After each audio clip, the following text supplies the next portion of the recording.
밤사이 사건 사고 소식이 많았습니다. 먼저 강원도 춘천으로 가봅니다. 어제 저녁 7시쯤에 아파트 엘리베이터 안에서요. 여자 초등학생이 흉기에 찔려서 크게 다치는 일이 있었습니다. 이 학생은 응급수술을 받았고 현재 회복하는 중이라고 합니다. 범행을 저지른 용의자는 고등학생입니다.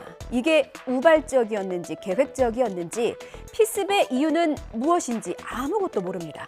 범행을 저지르자마자 인근 아파트로 달아나서 몸을 던졌고요. 숨졌습니다. 김웅래 기자가 보도합니다. 엘리베이터 안에서 일어났어요. 사고를 당하고 엘리베이터에 내려서 다른 층으로 내려온 거예요? 시급층에서 내려가지고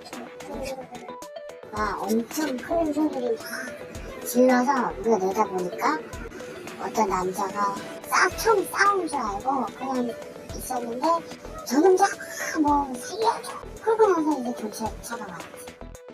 가해 학생은 범행 직후 3km 정도 떨어진 인근 아파트로 달아났습니다. 14층짜리 아파트인데 옥상에서 스스로 몸을 던졌습니다. 이 소동이 있는 사실이 아닌 상태 집안에 있다는 소리가 크게 났죠. 떨어진 소리가 났죠. 경찰은 범행 현장에 있는 CCTV 등을 토대로 자세한 경위를 조사하고 있습니다.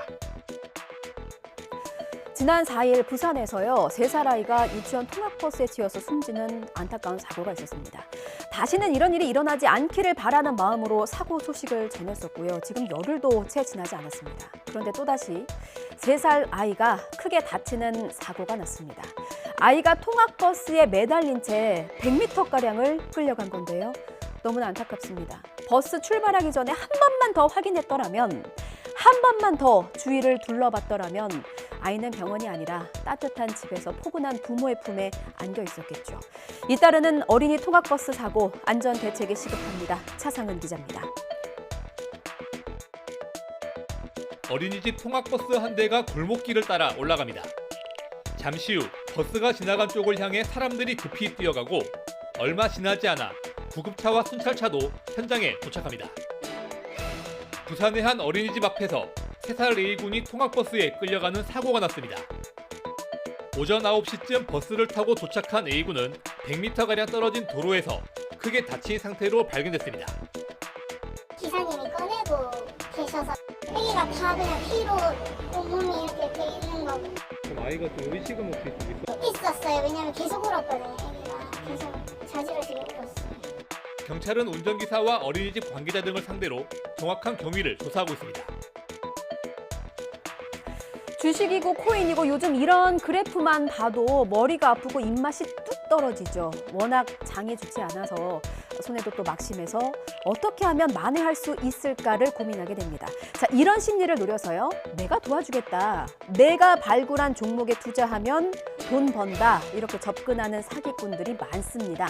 60대 투자자 A씨의 사례도 그랬습니다. 누군가 유명 증권방송 전문가를 사칭해서 접근한 건데요. 카카오톡을 보니까 프로필 사진과 이름이 내가 보던 그 증권방송 전문가였던 겁니다. 시키는 대로 돈 입금하고 매수하라고 하면 매수하고 매도하라고 하면 팔고 실시간 리딩 투자를 따랐더니 이게 제법 수익이 좀 되더라는 겁니다. 여기에 만족하고 돈을 빼려던 순간 전문가라던 그 사기꾼 연락을 뚝 끊었습니다. 이름을 도용당한 이 전문가는 또 얼마나 황당할까요? 황보혜경 기자가 이들의 수법을 설명해드리겠습니다.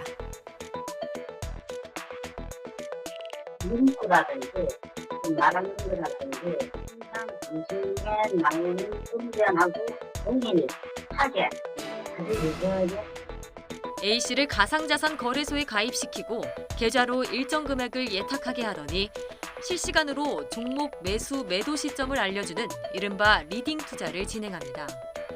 그런데 한 달 만에 4배 넘게 수익을 낸 거로 안 A씨가 돈을 출금하려고 하자 황당한 일을 겪었습니다. 그러지 않고 거래소하고 카드로 주고받았는데 카드도 안 되고 3,000%나 급선탈제하는 4,000탈제입니다.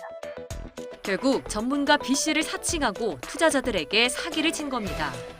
피해 제보가 잇따르고 경찰이 수사에 나선 가운데 전문가 B씨는 자신과는 무관하다며 투자자들에게 공개적으로 주의를 당부했습니다. 1대1 상담이나 카톡이나 이런 건 전혀 하지 않습니다. 그냥 무조건 사기라고 보시면 되고 그렇게 좀 대응을 해주시기 바랍니다.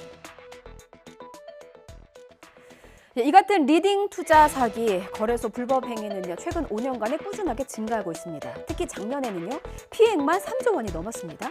1년 전보다 15배 가까이 급증했어요. 전문가들의 조언은 이렇습니다. 개인에게 투자금을 위탁받아서 운용하는 거래소는 단 한 곳도 없다. 전문가가 개입하는 리딩 투자는 반드시 사기를 의심해라입니다. 자, 주식 차트는 내려가는데 환율 차트는 올라갑니다. 오늘 한국은행이 기준금리를 결정하는데요.